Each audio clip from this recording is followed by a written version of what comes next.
Assalamualaikum warahmatullahi wabarakatuh. Salam sejahtera untuk kita semua. Shalom, Om Swastiastu, Namo Buddhaya. Masih bersama dengan saya Om Buddha Mutipa di Intip TV Official. Hari ini saya akan membahas sebuah sharing yang saya beri judul Tips Memenangkan Persaingan Global. Tema ini merupakan jawaban kami atas permintaan dari salah satu viewers kami, yaitu Saudara Dedi, yang meminta kami untuk membahas mengenai persaingan global. Karena itu pada kesempatan pertama, izinkan saya atas nama Intip TV Official mengucapkan terima kasih kepada Saudara Dedi yang telah memberikan usulan untuk menjadi bahan sharing kita hari ini. Sebelum saya memulai pembahasan dalam sharing kali ini, terlebih dahulu saya ingin menyampaikan satu hal penting untuk kita semua. Hal penting itu adalah bahwa semua manusia, siapapun dia, pada dasarnya ingin menjadi pemenang dalam segala hal.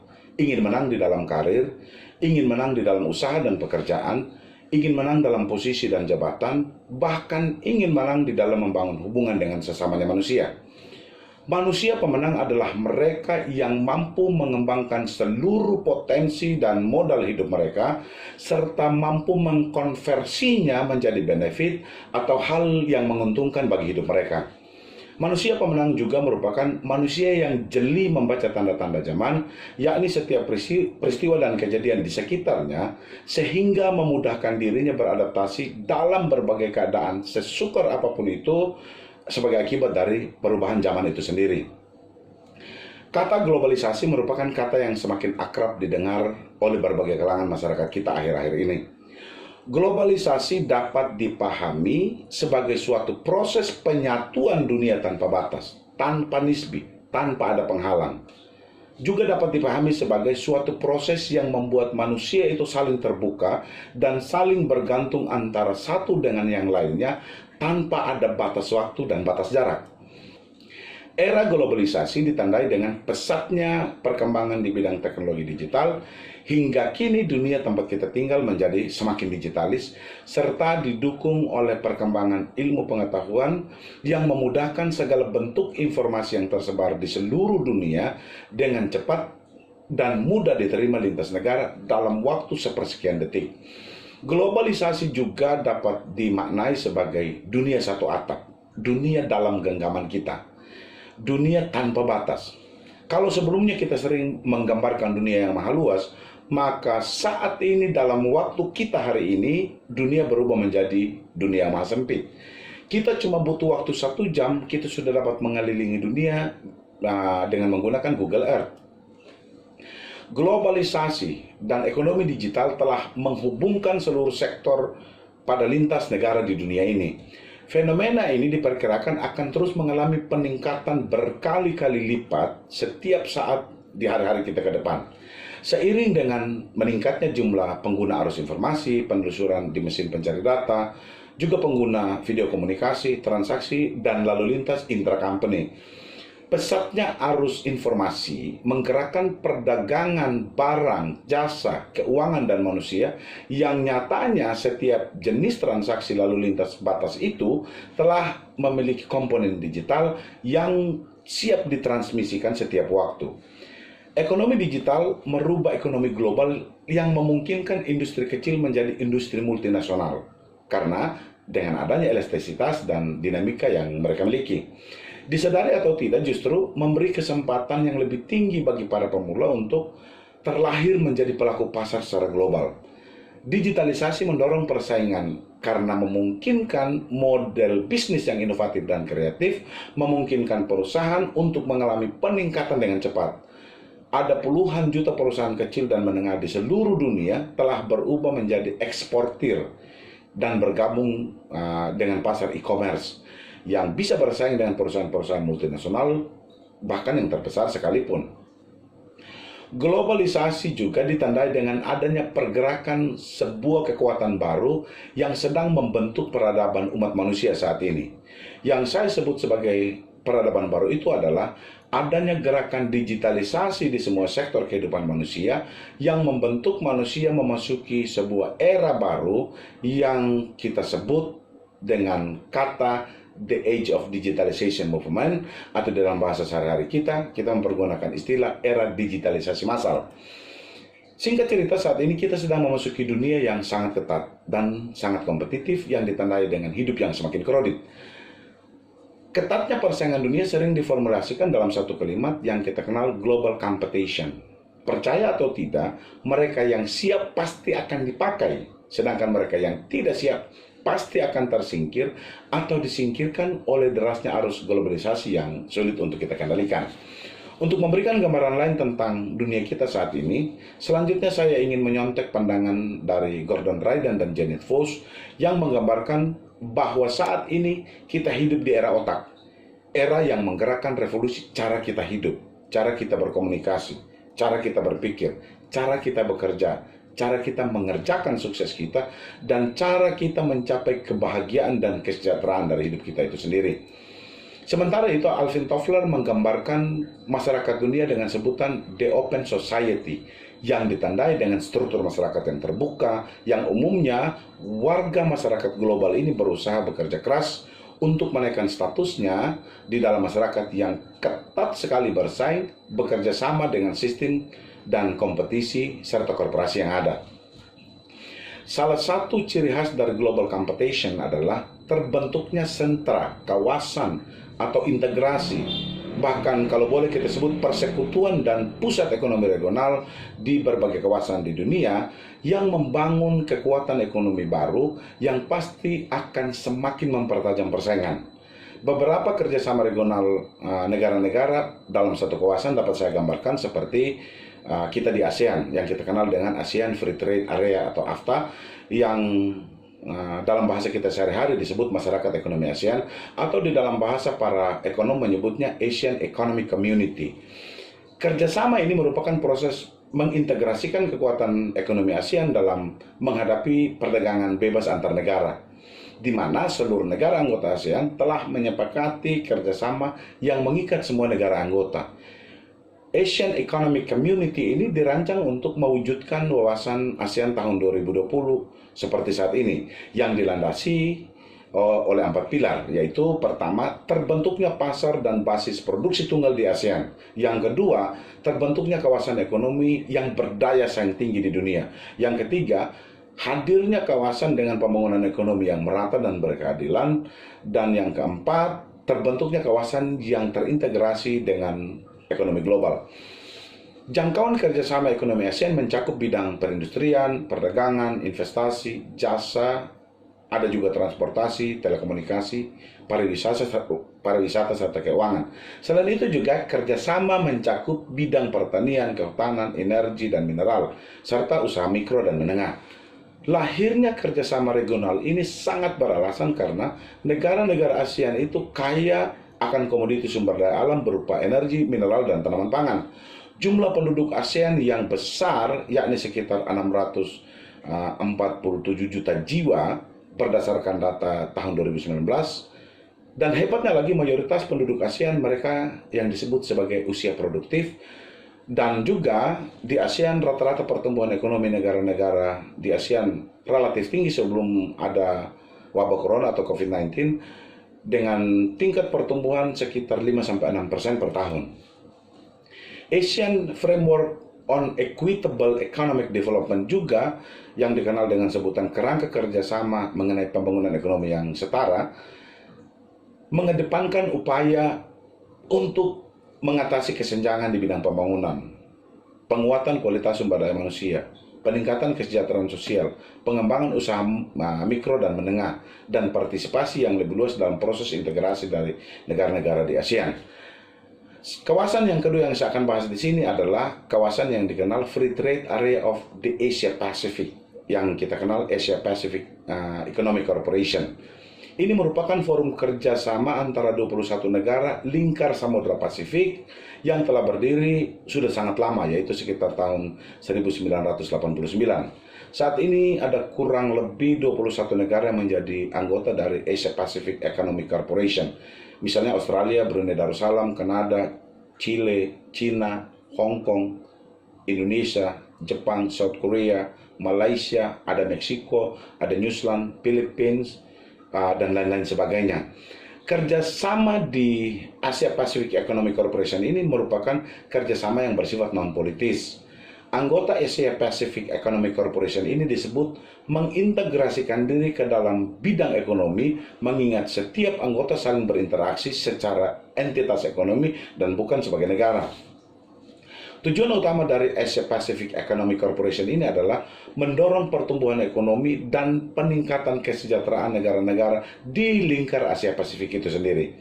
Hal ini dilakukan untuk memfasilitas perdagangan dan investasi yang lebih bebas dan terbuka di kawasan, serta meningkatkan kerjasama pengembangan kapasitas ekonomi negara-negara anggota. Yang ketiga yang saya akan bahas di sini, salah satu kawasan yang saya bahas di sini adalah masyarakat ekonomi Eropa yang juga kita kenal dengan sebutan European Economic Community. Masyarakat ekonomi Eropa ini adalah organisasi kawasan yang bertujuan menyatukan ekonomi negara-negara anggotanya. Organisasi ini dibentuk sejak tahun 1993, di mana European Economic Community ini disatukan dengan dan berganti nama menjadi masyarakat Eropa. Selanjutnya pada tahun 2009, kalau saya tidak salah, lembaga masyarakat ekonomi Eropa itu dilebur menjadi Uni Eropa. Tujuan awal masyarakat ekonomi Eropa adalah memperkenalkan integrasi ekonomi termasuk pasar bersama dan persatuan cukai antara 6 negara pendirinya, yaitu Belgia, Prancis, Italia, Luxembourg, Belanda, dan Jerman. Pada tahun 1993, pasar tunggal sempurna atau pasar internal terbentuk sehingga barang dan jasa dan penduduk dari negara-negara tersebut dapat bergerak bebas di wilayah yang kita sebut European Economic Community ini. Pada tahun 1994, pasar internal diresmikan oleh Perjanjian European Economic Community. Perjanjian ini memperluas cakupan pasar internal hingga sebagian negara anggota, kurang lebih sekitar 15 negara anggota pada saat itu. Yang keempat yang saya mau bahas di sini adalah yang disebut dunia tanpa batas atau world without limit.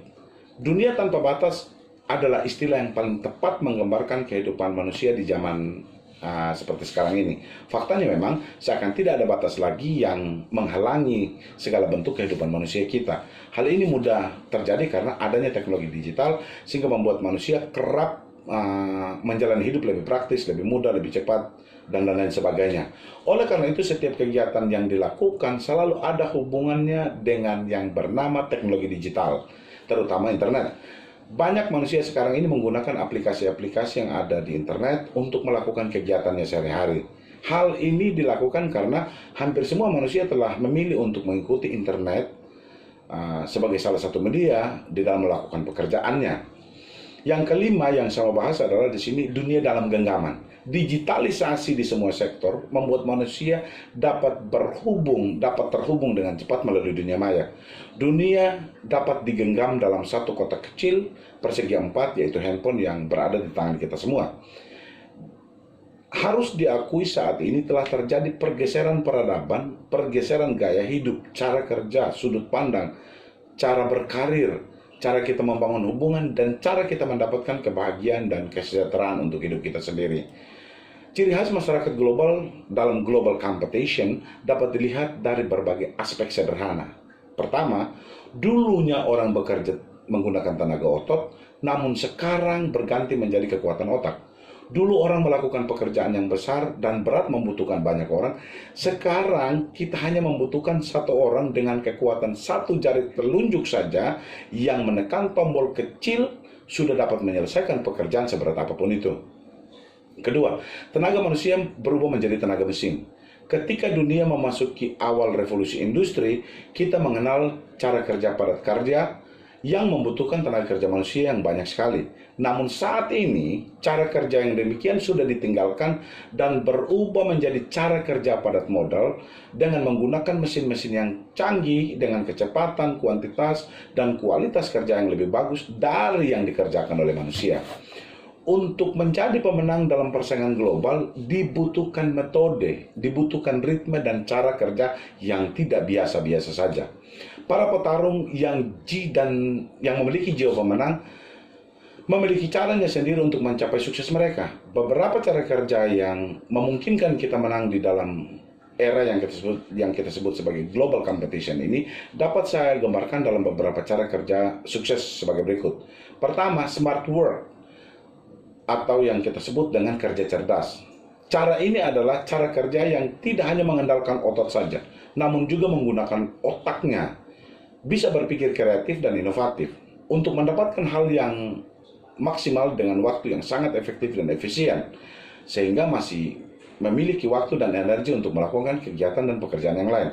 Jadi bekerja cerdas adalah pandai melihat peluang, memperhitungkan risiko, dan mampu mencari solusi dan penyelesaian dengan cepat. Yang kedua disebut smart worker juga, tahu persis mengelola, memaksimalkan, dan memanfaatkan seluruh modal dirinya untuk sukses. Smart work juga tahu persis hal-hal yang bersifat prioritas, mampu membedakan mana yang penting dan yang tidak penting, mana yang mendesak dan yang tidak mendesak, mana yang seharusnya dikerjakan dan yang harus diabaikan. Karena semakin banyak kita mengisi waktu untuk hal-hal yang tidak penting dan bukan prioritas, maka semakin jauh, semakin susah, dan semakin sulit untuk memenangkan persaingan global. Kita juga harus mulai melihat gangguan apa yang membuat kita tidak fokus pada saat kita bekerja cerdas. Yang kedua, fast work atau bekerja cepat. Kecepatan dan ketepatan merupakan salah satu ciri dari kerja dalam dunia yang semakin mengglobal. Kerja cepat adalah menyelesaikan satu pekerjaan dalam waktu singkat dan berpindah ke pekerjaan yang lain apabila pekerjaan yang sebelumnya sudah rampung. Kerja cepat sudah amat lazim terjadi di dunia kerja saat ini. Orang tidak lagi dituntut untuk bekerja dalam tempo yang lama. Alasannya adalah kalau suatu pekerjaan bisa diselesaikan dengan waktu yang lebih sedikit, kenapa harus mempergunakan waktu yang banyak? Menghabiskan banyak waktu untuk suatu pekerjaan bukanlah hal buruk, tetapi bekerja keras dalam waktu lama akan membuat kita cepat mengalami kelelahan. Selain itu, perusahaan sekarang lebih menyukai kultur kerja cepat dan bukan dengan kultur kerja lambat. Terkadang, seorang pekerja yang telah terbiasa bekerja dan ritme yang lambat merasa pasti kesusahan pada saat mengikuti ritme kerja yang cepat. Cara kerja yang ketiga, yang kita sebut hard work atau kerja keras. Yang dimaksud dengan kerja keras adalah kegiatan yang dikerjakan secara sungguh-sungguh tanpa mengenal lelah atau berhenti sebelum target itu tercapai. Cara kerja ini mengutamakan atau memperhatikan kepuasan hasil pada setiap kegiatan yang ia lakukan. Kerja keras juga memiliki makna semangat yang berkobar-kobar, memiliki kemampuan dan kemauan yang besar. Semua akan dilakukan secara sungguh-sungguh untuk mencapai hasil yang maksimal. Sikap kerja keras lebih dikenal dengan sebutan etos kerja yang menggambarkan suatu sikap kerja yang penuh dengan motivasi untuk mendapatkan apa yang dicita-citakan. Bekerja keras merupakan kewajiban bagi setiap orang untuk memperoleh hasil yang maksimal. Bekerja merupakan kewajiban kita untuk mencukupi kebutuhan dan keperluan kita sehari-hari. Cara kerja yang keempat disebut countable work atau kerja terukur. Target adalah sesuatu yang kita harapkan dan yang ingin kita capai di dalam hidup ini.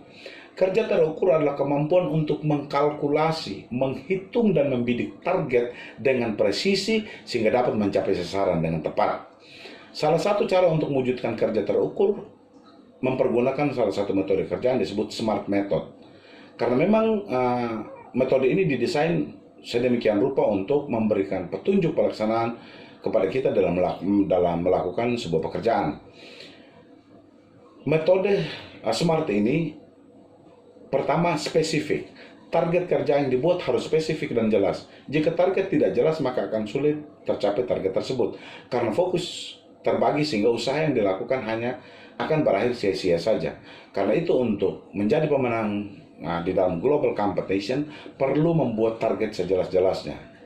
Yang kedua, measurable. Salah satu cara yang paling penting untuk menjadi pemenang dalam persaingan global adalah memiliki target yang dapat diukur. Dengan demikian semua perkembangan dapat dipantau dan dilihat sehingga memberikan motivasi tersendiri kepada kita pada saat kita mengerjakan sukses kita.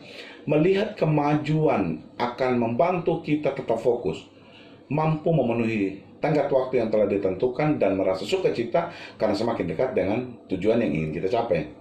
Yang ketiga adalah achievable.